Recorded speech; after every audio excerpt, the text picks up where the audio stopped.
First Samuel 9.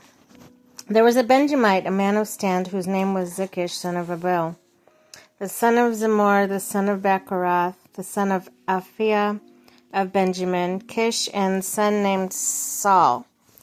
A handsome young man could be found anywhere in Israel, and he was head taller than anyone else.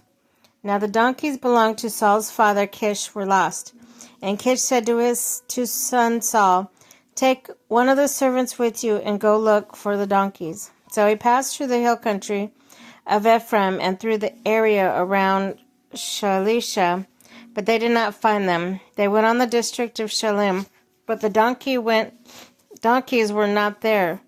And he passed through the territory of Benjamin, but they did not find them. When they reached the district of Zuph, Saul said to the servant who was with him, "Come, let's go back, or my father will stop thinking about donkeys and start worrying about us." But the servant replied, "Look, in the town there's a man of God. He is highly respected, and everything he says comes true. Let's go there now. Perhaps he will tell us what way to take." Saul said to his servant, "If we go, can we give the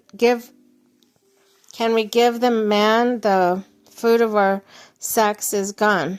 We have no gift to take the man of God. What have we?" The servant answered him and said, "Look," he said, "I have a quarter of a shekel of silver.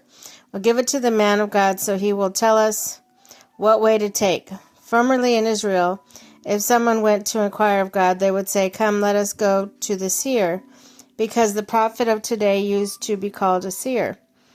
"Good," Saul said to his servant, "Come and go. Come, let's go."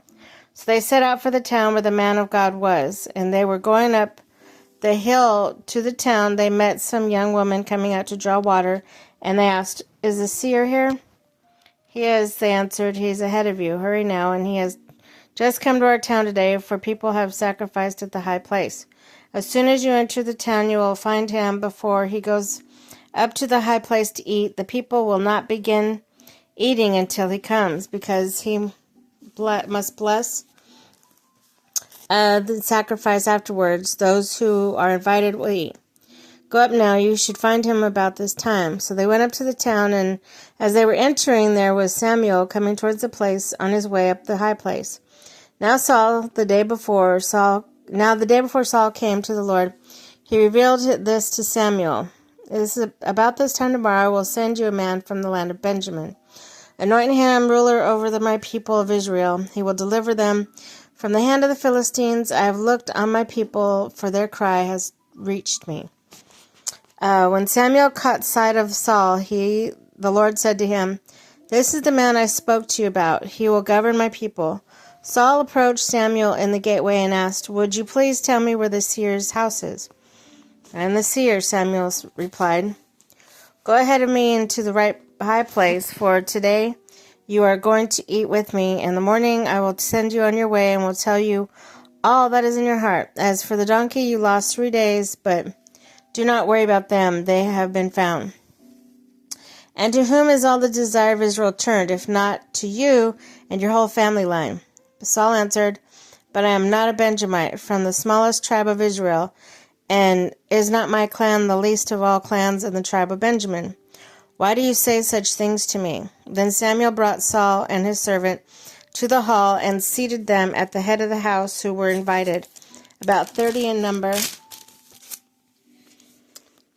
Samuel said to the cook, "Bring the piece of meat I gave you, the one I told you to lay aside." So the cook took up the thigh with it was on it and set it in front of Saul. Samuel said, "Here's what has been kept for you. Eat, because it was set aside for you for this occasion, from the time I said I have invited guests." And Saul dined with Samuel that day. After they came down from the high place of town, Samuel talked with Saul on the roof of his house, and they rose about daybreak. And Samuel called to Saul on the roof, "Get ready, I will send you on your way."